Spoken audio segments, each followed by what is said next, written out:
English में my dear लिख दो, फूलों से गला भरी दो, बन्नी के घर जाना है।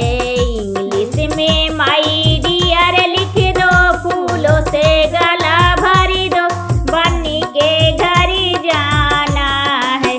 सिर बनने के वो मौरा सो है, सिर बनने के वो मौरा सो है, उसी मौरों पे माई डियर लिख दो, फूलों से गला भरी दो, बन्नी के घर जाना है। इंग्लिश में माई डियर लिख दो, फूलों से गला भरी दो, बन्नी के घर जाना है।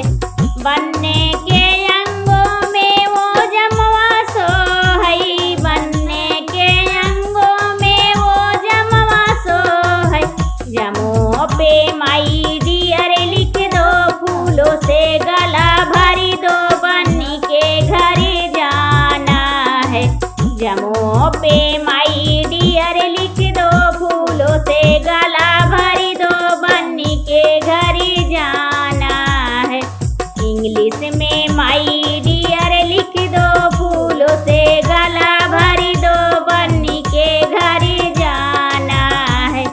बनने के पैरों में वो जुतवा सो है, बनने के पैरों में वो जुतवा सो है, जूतों पे माई डियर लिख दो, फूलों से गला भरी दो, बन्नी के घर जाना है। जूतों पे माई डियर लिख दो, फूलों से गला भरी दो, बन्नी के घर जाना है। इंग्लिश में माई डियर लिख दो, फूलों से गला भरी